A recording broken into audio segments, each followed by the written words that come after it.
हरे कृष्णा, राधे राधे। आपका स्वागत है आपके अपने चैनल राधा कृष्ण लीला में। आप सभी का दिन शुभ और मंगलमय हो। अब सुनिए आज की कथा। श्री वशिष्ठ जी कहने लगे कि हे राजन, अब मैं माँ के उस महत्म्य को कहता हूँ जो कार्तिवीर्य के पूछने पर दत्तात्रेय ने कहा था। जिस समय साक्षात विष्णु के रूप में दत्तात्रेय सत्य पर्वत पर रहते थे, तब महेशमती के राजा अर्जुन ने उनसे पूछा कि हे योगियों में श्रेष्ठ दत्तात्रेय जी, मैंने सब धर्म सुने, अब आप कृपया करके मुझे माघ मास का महत्म्य कहिए। तब दत्तात्रेय जी बोले, जो नारद जी ब्रह्मा जी ने कहा था वही माघ महत्म्य मैं तुमसे कहता हूँ।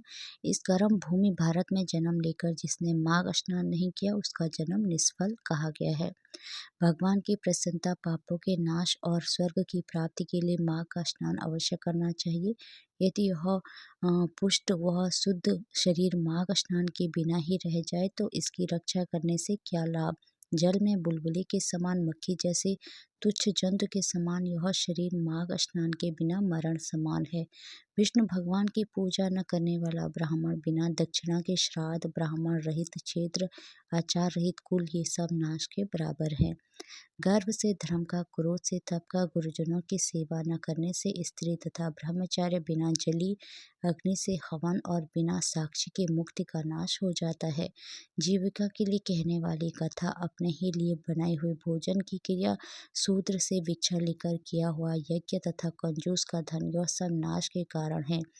बिना अभ्यास और आलस वाली विद्या, असत्यवाणी, विरोध करने वाला राजा, जीविका के लिए तीर्थ यात्रा, जीविका के लिए व्रत, संदेह युक्त मंत्र का जप, व्यग्रचित होकर जप करना, वेद न जानने वाले को दान देना, संसार में नास्तिक मत ग्रहण करना, श्रद्धा बिना धार्मिक क्रिया, यह सब व्यर्थ है। और जिस तरह दरिद्र का जीवन व्यर्थ है, उसी तरह माघ स्नान के बिना मनुष्य का जीवन व्यर्थ है।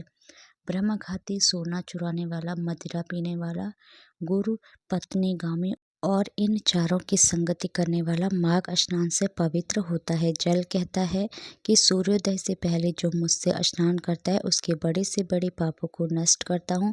महापातक भी स्नान करने से भस्म हो जाते हैं। माघ मास के स्नान का जब समय आ जाता है तो सब पाप अपने आप नाश से भय कांप जाते हैं। जैसे मेघों से मुक्त होकर चंद्रमा प्रकाश करता है, वैसे ही श्रेष्ठ मनुष्य माघ मास में स्नान करके प्रकाशमान होते हैं। काया वाचा मनसा से किए हुए छोटे या बड़े, नए या पुराने, सभी पाप स्नान से नष्ट हो जाते हैं। आलस्य में बिना जाने जो पाप किए हो वह भी नाश हो प्राप्त होते हैं। जिस तरह जन्म जन्मांतर के अभ्यास से आध्यात्मिक ज्ञान की प्राप्ति होती है, उसी तरह जन्म जन्मांतर अभ्यास से ही माघ स्नान में मनुष्य की रुचि होती है। यह अपवित्रों को पवित्र करने वाला बड़ा तप और संसार रूपी कीचड़ को धोने की पवित्र वस्तु है।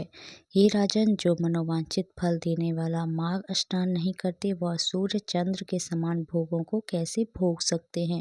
हरे कृष्णा, राधे राधे। भगवान श्री कृष्ण और राधा रानी की कृपा आप सभी भक्तों पर हमेशा बनी रहे। जय श्री राधे।